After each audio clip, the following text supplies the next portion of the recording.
नमस्कार साथियों और विद्यार्थियों। इस वीडियो के अंतर्गत हम तुलसीदास जी के जीवन से जुड़ी कुछ महत्वपूर्ण बातों को, उनके जीवन वृत्त को पढ़ेंगे। साथ साथ उनकी रचनाएं, उनका भाव पक्ष, कला पक्ष एवं साहित्य में स्थान भी जानेंगे। तो आइए शुरू करते हैं। जीवन वृत्त। तुलसीदास का जन्म उत्तर प्रदेश के बांदा जिले के राजापुरा गांव में सन 1532 में हुआ था। कुछ विद्वान उनका जन्म स्थान सोरों जिला एटा भी मानते हैं। इनके पिता का नाम आत्माराम दुबे व माता का नाम हुलसी था। ऐसा माना जाता है कि अशुभ मूल नक्षत्र में जन्म लेने के कारण वे माता पिता के द्वारा त्याग दिए गए थे, अर्थात अशुभ मुहूर्त में इनका जन्म हुआ था, जिससे इनके माता पिता ने इन्हें छोड़ दिया था, जिससे तुलसीदास जी का बचपन बहुत संघर्षपूर्ण था। तुलसीदास अपनी पत्नी रत्नावली से बहुत प्रेम करते थे। एक कथा के अनुसार जब रत्नावली तुलसीदास जी को छोड़कर उन्हें बिना बताए अपने भाई के साथ अपने मायके चली गईं, तो तुलसीदास अपनी पत्नी से मिलने अंधेरी रात में, आधी रात में निकल पड़े।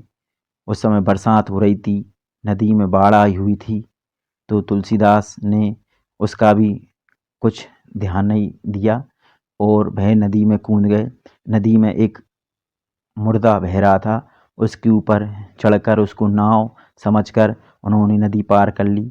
जब वह अपनी ससुराल पहुँचे तो उनकी पत्नी ऊपर किसी कमरे में थी, तो वह ऊपर जाने की कोशिश करने लगे और उन्हें दीवार पर एक रस्सी पड़ी हुई दिखाई दी, तो वह उसको पकड़कर ऊपर चढ़ गए, जबकि वह रस्सी नहीं थी, वह एक सांप था। तो पत्नी ने तुलसीदास जी को इस तरह उनसे मिलने के लिए आतुर देखा, तो उन्होंने बड़ी फटकार लगाई तुलसीदास जी को और कहा कि तुम मेरे इस हाड़ मांस के शरीर पर इतना मोहित हो, इससे इतना प्रेम करते हो, अगर इतना ही प्रेम तुमने श्री राम से किया होता तो तुम्हारा उद्धार हो जाता। तो अपनी पत्नी के द्वारा फटकार लगाए जाने पर उनका हृदय परिवर्तन हो गया और वह भक्ति के मार्ग पर चल पड़े। तुलसीदास जी के गुरु ने उन्हें राम भक्ति का मार्ग दिखाया, जिससे तुलसीदास जी को राम भक्ति का मार्ग मिला और वह तुलसीदास से गोस्वामी तुलसीदास जी हो गए। तुलसीदास जी मानव मूल्यों के उपासक कवि थे। रचनाएं। तुलसीदास जी का मुख्य ग्रंथ रामचरितमानस है। यही उनकी मुख्य रचना है, जो उनकी कीर्ति का आधार है, उनकी प्रसिद्धि का आधार ग्रंथ है। इसके अलावा तुलसीदास जी की अन्य रचनाएं कवितावली, गीतावली, दोहावली, कृष्ण गीतावली और विनय पत्रिका है। अगला, भाव पक्ष। तुलसीदास भारतीय संस्कृति और सामाजिक मूल्यबोध के चितेरे हैं, अर्थात तुलसीदास जी ने अपनी रचनाओं में भारतीय संस्कृति के चित्र खींचे हैं और सामाजिक मूल्यबोध को, अर्थात एक व्यक्ति का, एक राजा का, एक पत्नी का क्या कर्तव्य होना चाहिए, समाज की व्यवस्था कैसी होना चाहिए, इस संबंध में बताया है। उन्होंने रामचरितमानस के द्वारा श्री राम के लोकरंजक व लोक मंगल स्वरूप को प्रतिष्ठित किया है, अर्थात लोक रंजक अर्थात लोगों को प्रसन्न करने वाला, लोगों को आनंद देने वाला ऐसा स्वरूप राम जी का तुलसीदास ने प्रस्तुत किया है। और लोक मंगल अर्थात लोगों का कल्याण करने वाला स्वरूप भी तुलसीदास जी ने राम जी का बताया है। उनके राम मानवीय मर्यादाओं और आदर्शों के प्रतीक हैं। तुलसीदास जी ने अपनी रामचरितमानस में राम के जिस रूप का वर्णन किया है, वह राम मर्यादा पुरुषोत्तम है। वह राम मर्यादा का पालन करते हैं और वह आदर्श हैं, एक आदर्श पति हैं, एक आदर्श राजा हैं, एक आदर्श पिता हैं। तो श्री राम के मर्यादित और आदर्श रूप को तुलसीदास जी ने रामचरितमानस में दर्शाया है। तो राम जी के इस रूप के द्वारा तुलसीदास ने नीति, स्नेह, शील, विनय, त्याग जैसे उदात्त आदर्शों अर्थात महान आदर्शों को प्रतिष्ठित किया है, लोगों के सामने रखा है कि व्यक्ति में इस तरह के गुण होने चाहिए। राम राज्य के माध्यम से आदर्श राज की स्थापना उनके काव्य का प्रमुख उद्देश्य है। तुलसीदास जी एक राम राज की कल्पना करते हैं जिसमें किसी तरह का भेदभाव नहीं होगा, किसी तरह के रोग नहीं होंगे, किसी पर कोई अत्याचार नहीं करेगा, सब प्रेम भाईचारे एकता के साथ रहेंगे। तुलसीदास जी ने ऐसे राम राज्य की कल्पना की है। इसलिए उन्होंने एक जगह कहा भी है, देहिक देविक भौतिक तापा, राम राज्य नहीं काहू व्यापा।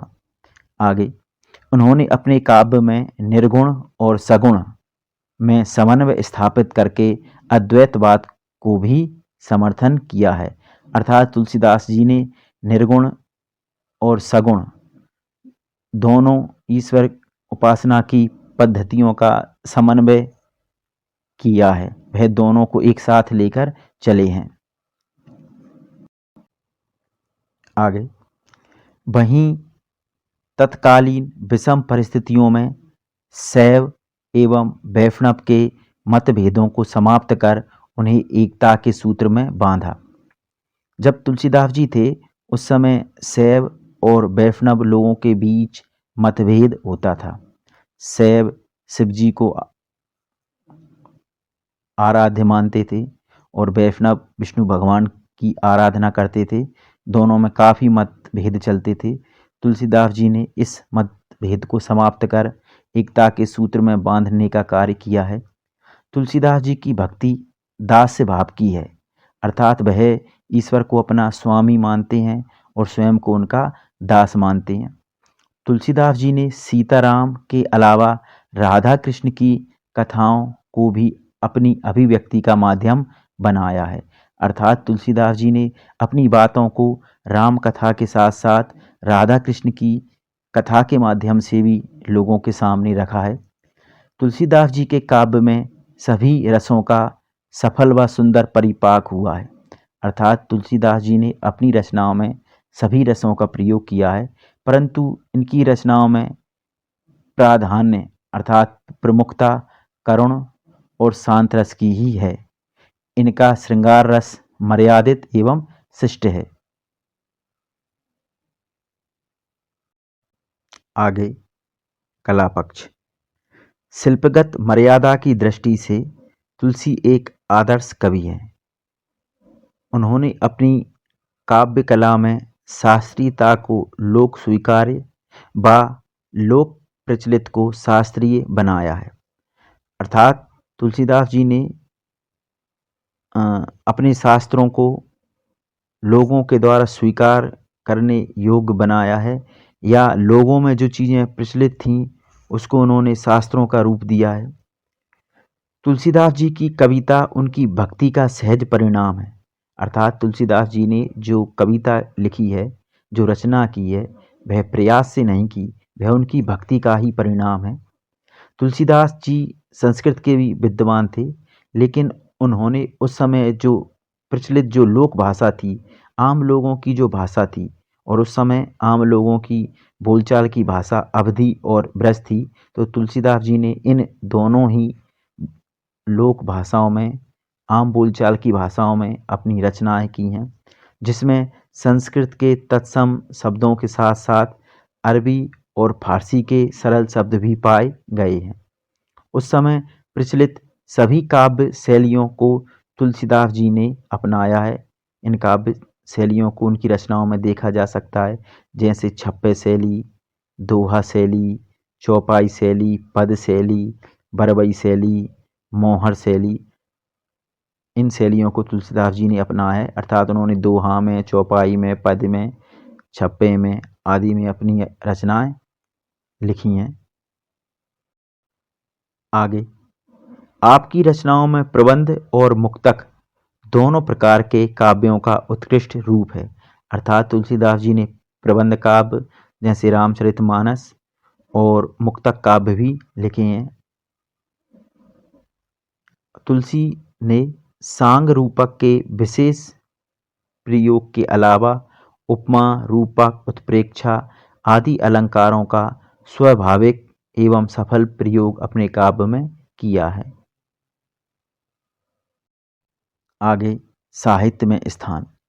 तुलसीदास लोक व शास्त्र दोनों में ही गहरी पैठ वाले भक्त कवि हैं। देखिए, तुलसीदास ने लोगों के बीच अपनी गहरी छाप छोड़ी है, इसलिए उन्हें लोकनायक भी कहा गया है। वह शास्त्र के भी बहुत बड़े ज्ञाता हैं, बहुत बड़े विद्वान हैं। वह भक्त भी हैं और वह कवि भी हैं।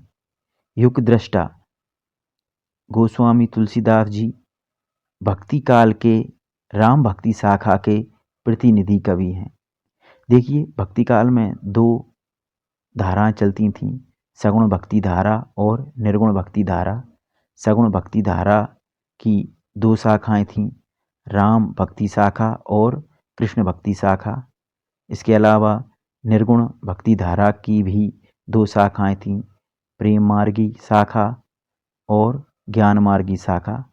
तो तुलसीदास जी सगुण भक्ति धारा के राम भक्ति शाखा के प्रतिनिधि अर्थात सबसे प्रमुख कवि हैं। तुलसीदास जी को गौतम बुद्ध के बाद सबसे बड़ा लोकनायक माना गया है। डॉक्टर ग्रेयरसन ने उन्हें एशिया का सर्वोत्कृष्ट कवि कहा है।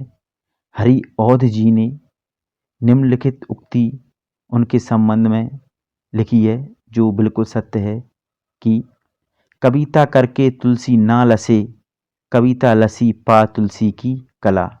अर्थात कविता लिखकर तुलसीदास जी प्रसिद्ध नहीं हुए, उनकी ख्याति नहीं हुई, बल्कि तुलसीदास जी ने कविता को लिखकर कविता को प्रसिद्ध कर दिया, कविता की ख्याति बढ़ा दी। आगे, तुलसीदास जी द्वारा रचित रामचरितमानस न केवल भारत में लोकप्रिय ग्रंथ है, अपितु विश्व साहित्य के प्रमुख ग्रंथों में इसकी गणना की जाती है। इस तरह हमारा तुलसीदास जी के ऊपर उनके जीवन से संबंधित उनकी रचनाओं और उनके भाव पक्ष, कला पक्ष व साहित्य में स्थान से संबंधित वीडियो पूरा हुआ। अंत तक बने रहने के लिए आप सभी का धन्यवाद। जय हिंद।